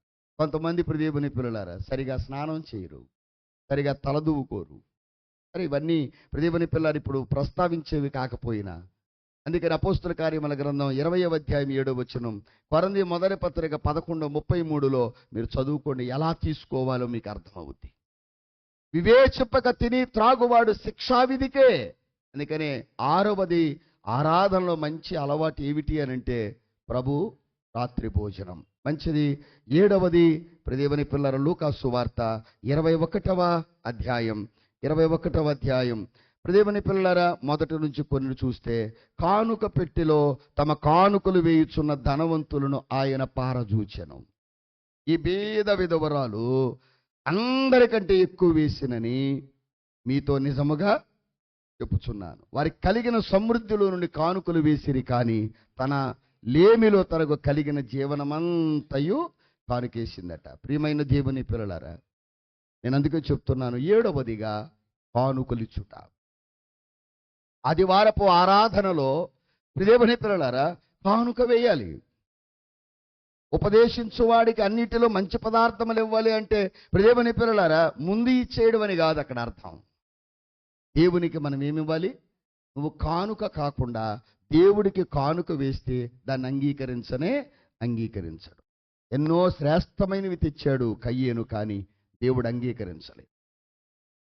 కయ్యేను పళ్ళెములో ఉన్నదే పెద్ద కానుక హేబేలు కంటే, కానీ హేబేలు సమర్పణతో కానుకిచ్చాడు, కయ్యేను తిరుగుబాటు మనస్తత్వముతో కానుకిచ్చాడు. సణుగుతూ దేవునికి మీరు కానుకివ్వద్దు. దేవుని పిల్లల గొణుగుతూ మీరు కానుకివ్వద్దు. చల్లని వాటిని ఇవ్వవద్దు. చలామణిలో లేని వాటిని కానుక పెట్టిలో వేయవద్దు. అందుకే మీ అందరికీ చెప్తున్నాను, ఎవరికి ఇవ్వాలి? దేవుని పిల్లలారా ఎందుకు ఇవ్వాలి? గలతీ 6:6లో ఓ మాట రాయబడింది, చూద్దాం రండి. దేవుని పిల్లలారా గలతీయులకు రాసిన పత్రిక 6వ అధ్యాయం 6వ వచనం చూద్దాం. వాక్యోపదేశము పొందువాడు ఉపదేశించువానికి మంచి పదార్థములన్నిటిలో ఏమివ్వలను? భాగమివ్వవలెను. కొరింథీయులకు రాసిన మొదటి పత్రిక 9వ అధ్యాయం 7వ వచనము నుండి చదువుదాం. 7వ వచనము నుండి, ఎవడైనను తన సొంత ఖర్చు పెట్టుకుని దండులో కొలువు చేయునా? అమ్మా, ఎవడైనా మీ సొంత ఖర్చు పెట్టుకుని పక్కవాడి పొలములో ఊడు పుడుస్తారా? పక్కవాడి ఇల్లు కడతారా? అంటట్లేదు. సర్లేండి, ద్రాక్ష తోట వేసి దాని ఫలము తినని వాడెవడు? మందను కాచి మందపాలు ఆగని వాడెవడు? కనుక ప్రియమైన దేవుని పిల్లలారా, దేవుడిచ్చిన భాగ్యాన్ని బట్టి నేను మరి ఇలా చెప్పొచ్చో లేదో నాకు తెలియదు, కానీ ఒక చిన్న మాట చెప్తాను. ప్రియమైన దేవుని పిల్లలారా, నేను చాలా చోట్లకి పిలువబడతాను. నేను పిలువబడినప్పుడు చాలా చోట్ల చాలామంది వాక్యం అయిపోయిన తర్వాత ఆ సభలో ఉన్నవారు చాలామంది ముందుకొచ్చి సిలువు గుర్తు వేసి దేవుని పిల్లల చేతిలో ఎంతో కొంత కానుక పెట్టిపోతూ ఉంటారు. అయ్యా వాక్యం బాగా చెప్పేవయ్య గారు, లేకపోతే ప్రార్థన బాగా చేసేవయ్య గారు, చక్కగా వివరణాత్మకంగా చెప్పావు, మా కొరకు చిన్న ప్రార్థన చేయండి అయ్య గారు, పోయినసారి వచ్చినప్పుడు మీరు మా కొరకు ప్రార్థన చేశారు, మేలు చేశాడు, ఇదిగో కానుక అని ఇస్తారు. ఖచ్చితంగా కానుకను చేత్తో పట్టుకుంటాను, కానీ ఇప్పుడు దేవుని పిల్లరా తీసుకుంటాను కానీ తెచ్చుకోను.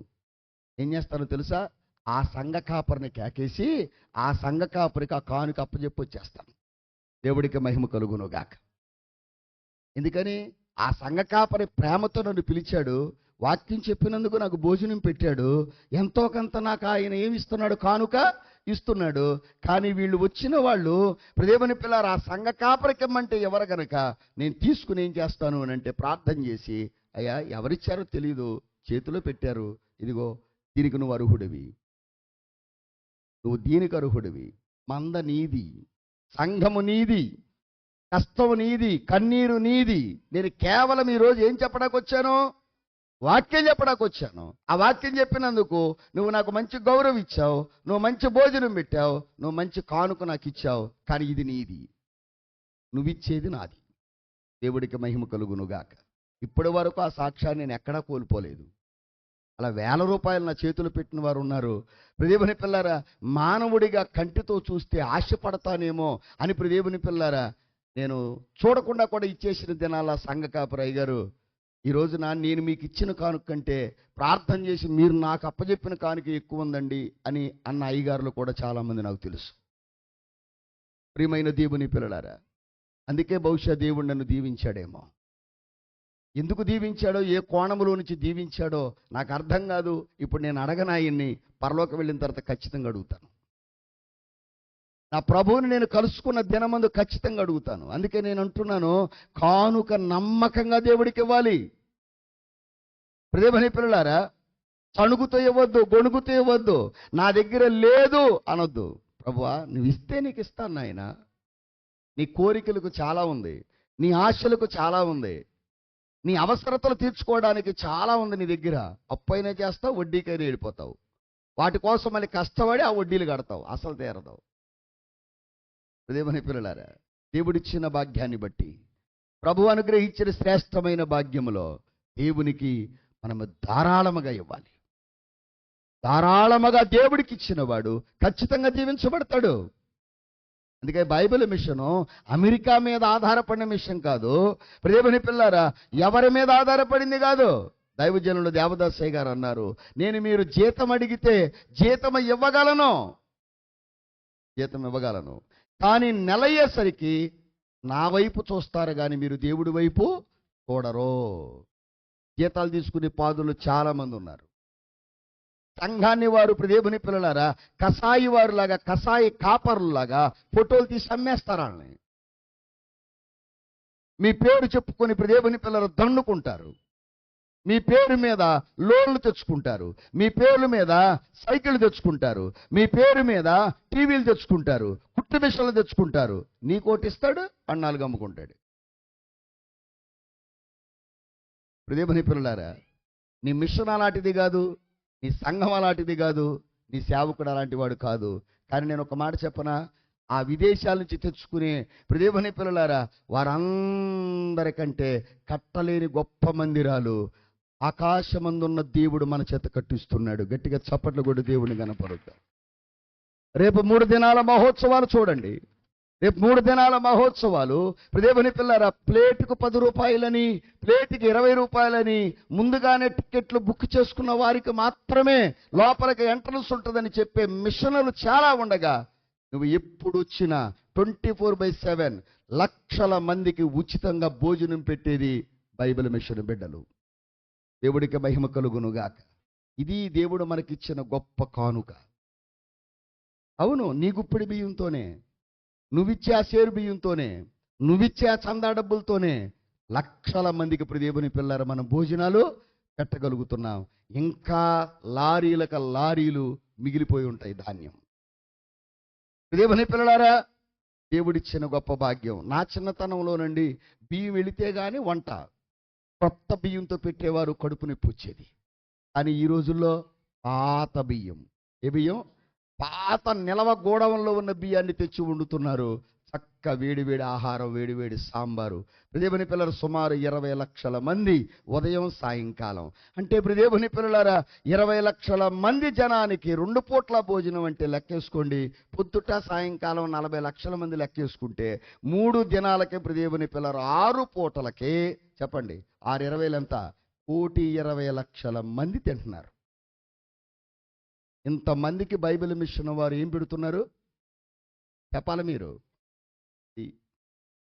దేవుని పిల్లలు ఆలోచించాలి. దేవుడు మనకి ఎన్నో ఇచ్చాడు. తిరిగి దేవుడికి మనం ఏమి ఇవ్వాలి? కానుక పెట్టి వైపు ఎవరు చూస్తున్నారు? ఇప్పుడు మీరు కానుకేసేటప్పుడు నేను అక్కడ కూర్చుని ఎవరెంత వేస్తున్నారో చూస్తే, అయ్యగారు ఎంత ఆశాపాతకుడు, కానుక పెట్టాకే చూస్తాడమ్మా కానుకేసేవాళ్ళని. ఎట్టా వేస్తాం అసలు అట్టా? కానీ యేసయ్య, నేను చాలాసార్లు చెప్పాను, నువ్వేసే కానుక నీకు తెలుసు, నువ్వేసే గుప్పుడు నీకు తెలుసు, అవునా? కానీ ఇన్ని పనులు ఎలా జరుగుతున్నాయి ఏమో. దేవుడు తన దూతలను ఆకాశము నుండి పంపి మీరు వెళ్ళిన తర్వాత ఆ కానుక పెట్టిలో వాళ్ళు వేస్తున్నారేమో కానుక. దేవుడికి మహిమ కలుగునుగాక.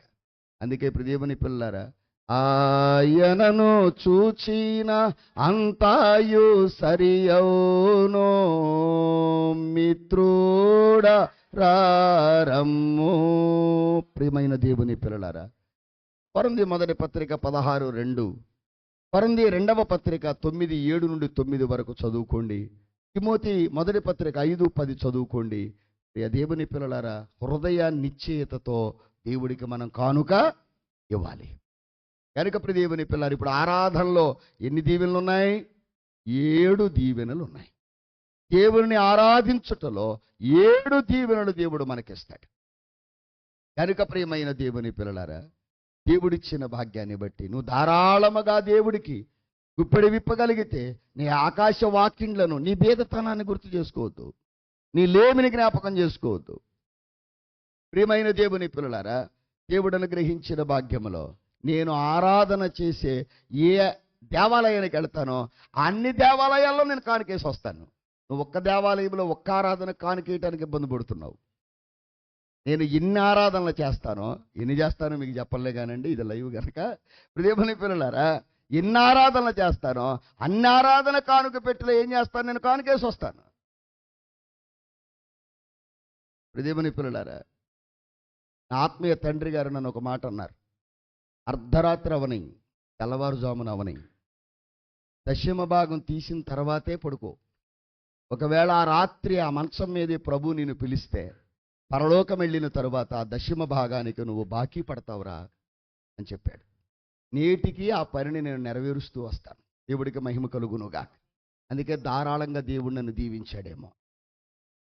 దేవుని పిల్లలారా, ఇక్కడే ఈ స్థలములోనే ఆదివారం దేవుని పిల్లలు మీరు నమ్మరు, నేను సేవ ప్రారంభించినప్పుడు నాకు వచ్చిన మొట్టమొదటి కానుక ఎంతో తెలుసా? 26 రూపాయలు. 26 రూపాయలు వచ్చేది ఏ సంఘంలో. ఇక్కడే దేవుని పిల్లలు 10 రూపాయలు. అప్పుడు అవే గొప్ప. ఎవరైనా సాక్ష్యం చెప్పడానికి లెగిస్తే, ఒక అమ్మ లేచిందిరా సాక్ష్యం చెప్పడానికి, ఇవాళ 2 రూపాయలు వేస్తుంది అనిపించేది. సాక్ష్యం చెప్తే 2 రూపాయలు. ఆరాధన కానుక 10 రూపాయలు, సంస్కారపు ఆరాధన కానుక రూపాయి. అలాంటి పరిస్థితిలో ప్రారంభించిన ఈ పరిచర్య ఈ రోజున దేవుడు ధారాళంగా మీకు ఇచ్చాడు. ఇవ్వగలిగిన మనసు దేవుడు ఇచ్చాడు. దేవుడికి మహిమ కలుగునుగాక. ఈ రోజున దేవుని పిల్లలారా, దేవుడిచ్చిన గొప్ప భాగ్యం. అందుకే మీ అందరికీ తెలియచేస్తున్నా 4 విషయాలు త్వరగా చెప్పి నేను అక్కడ ముగిస్తాను. దేవుణ్ణి ఎందుకు ఆరాధించాలి? దేవుణ్ణి ఎందుకు ఆరాధించాలి?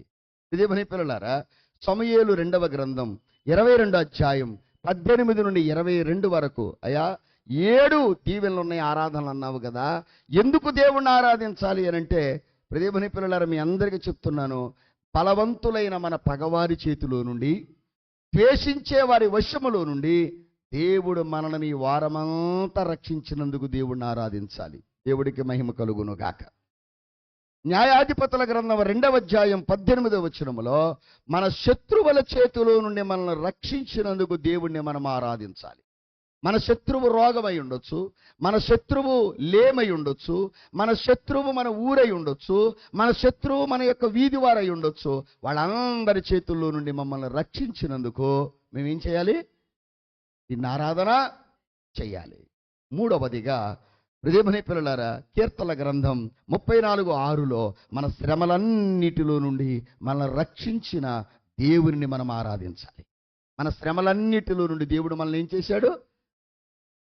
వచ్చిన శ్రమలలో ఆనందించుము అని రాశారు అయ్య గారు. వచ్చిన శ్రమల్లో ఏం చేయాలి? అది అసలు వచ్చిన శ్రమల్లో ఆనందిస్తే రాబోయే శ్రమల కొరకు సంతోషిస్తావు. దేవుడికి మహిమ కలుగును గాక. ఎదురు చూస్తావు నిరీక్షణతో. దాటొచ్చిన శ్రమల కంటే నేను ఎక్కువగా అదే నమ్ముతానండి. ప్రియమైన పిల్లారా, దాటి వచ్చిన శ్రమల కంటే రాబోయే శ్రమలు గొప్పవేమీ కావు. మధ్యాహ్నం పూట ఆహారం లేకుండా 6 సంవత్సరాలు ఆరాధన చేశాను నేను. ఈ రోజున సంఘస్థులు దేవుని పిల్లలారా ఆహారం పెట్టుకోవడానికి వంతులేసుకుంటున్నారు. కారణం 6 సంవత్సరాలు కడుపు కట్టుకుని ఆరాధన మానకుండా తిరిగాను కదా. దేవుని పిల్లలారా, పెడనెళ్తున్నాడు అని మవ్వాళ్ళు ఏం చేసేవాళ్ళు అంటే అక్కడ తినొస్తాడు అనుకుంటా వాళ్ళు ఊరుగా అని వాళ్ళు వండుతూ మానేసేవాళ్ళు. మవ్వలో ఉంటున్నాడు కనుక మళ్ళీ అక్కడికి వెళ్ళిపోతాడు కదా, అక్కడ తింటాళ్లే అని పెడరవారు అన్నం పెడతాం మానేసేవాళ్ళు. ఇప్పుడు అటు చేడి ఇటు చేడి. ఇప్పుడు దేవుని పిల్లారా, ఆరాధనలన్నీ అయ్యేసరికి సాయంకాలం 5 అయిపోయేది. ఇప్పుడు దేవుని పిల్లారా, ఇంటికి వెళ్ళేవాడిని మళ్ళీ సైకిల్ వేసుకుని సుమారు ఇంచుమించుగా 40-80 కిలోమీటర్ల ఆదివారం ఆరాధన సైకిల్ తొక్కేవాడిని. ఈ 80 కిలోమీటర్ల సైకిల్ తొక్కి మరలా తెల్లవారుజామున లేచి దేవుని పిల్లారా ట్రైన్ ఎక్కి మరలా కాకాని స్వస్యాలకు వెళ్ళి పరిచర్య చేయాల. పద్మాసు గోపురములో దేవుని పిల్లారా డాక్టర్ మదర్ ప్రమేలా సెల్వరాజమ్మ గారు మోకాళ్ళ మీద పెట్టి ప్రార్థన చేయించేది. దేవుని పిల్లారా, కడుపులో ఎలుకలు పరిగెత్తుతూ ఉండేవి, నీరసం వచ్చేది. కొన్నిసార్లు కిటికీ ఊసలు పట్టుకునేవాళ్ళం. ఎప్పుడు అన్నం పెడతారా అని ఎదురు చూసేవాడిని. దేవుని పిల్లారా, టిఫిన్ చేయడానికి డబ్బులు ఎక్కడ ఉన్నాయి? ఛార్జీకి డబ్బులే లేవు. దేవుని పిల్లలారా, అన్నం ఆవు రావు రావు రావురమంట తినేవాళ్ళం. అన్నం కూడా అలాగే అరిగిపోయేది. ప్రతి సోమవారం దేవుని పిల్లల గోంగూర చికెన్ వేసి పెట్టేవాళ్ళు. కడుపు నిండా అన్నం తినేవాళ్ళం. మళ్ళీ సాయంకాలం మళ్ళీ లేదు ఇక నాకు. ఒక పూట పని చేశాను ప్రభు, ఆ పూటకు సరిపడా అని తినేసి ప్రార్థన చేసుకుని వచ్చేసేవాడిని. కొంతమంది ఇళ్ళకు కూడా పట్టుకెళ్ళేవాళ్ళు అనుకోండి, అది వేరే సంగతి. దేవుడికి స్తోత్రం. అలా ఎప్పుడు నేను తెచ్చుకోలేదు, తేలేదు. తర్వాత మాట మీకు చెప్తే, కీర్తనల గ్రంథం 116:6లో మనసు కృంగి ఉండగా ఆయన మనలను రక్షించెను. మన మనస్సు మనిషిలో మనం మనిషిలాగానే ఉన్నాం. మన మనసు ఏమైపోయింది? కుంగిపోయింది. కుంగిన మనసులో ఉండ మనల్ని ఏం చేశాడు? ఆయన రక్షించాడు. అందుకు దేవుడికి ఆరాధన చేయాలి. కుదిరితే ఆరాధన చేస్తారనొద్దు, కుదుర్చుకుని ఆరాధన చెయ్యి. వీలుంటే ఆరాధనకు వస్తారనొద్దు, వీలు చేసుకుని ఆరాధనకు రా. సమయం ఉంటే వస్తారనొద్దు, సమయాన్ని సద్వినియోగం చేసుకుని ఆరాధనకు రా. దేవుని పిల్లలారా, ఈ పని అయ్యాక ఏ పనైనా అని చెప్పు. ఆ పనులు ఉన్నాయి కనుక ఈ పనికి రాను అనొద్దు. మీకు అర్థమైందా? ఇలా చేసుకున్న వాళ్ళు రక్షించబడతారు. యెషయా గ్రంథం 49:25లో ఆయన మన పిల్లలను రక్షించెను. అందుకు మనం ఏం చేయాలి? ఆరాధన చేయాలి. కనుక దేవుని పిల్లలారా, ఆరాధనలో ఉన్న 7 ఆశీర్వాదాలు మీకు చెప్పాను. ఆరాధన ఎందుకు చేయాలో 5 విషయాలు చెప్పాను. కనుక ఆరాధన దినమును పర్ఫెక్ట్గా ఆచరించండి. మనందరం మరలా తిరిగి మహోత్సవాల ముత్యాల మహిమగల పందిరిలో రేపు ఆదివారం కలుసుకుందాం. అట్టి భాగ్యం దేవుడు మనందరికీ దయచేయును గాక. ఆమేన్.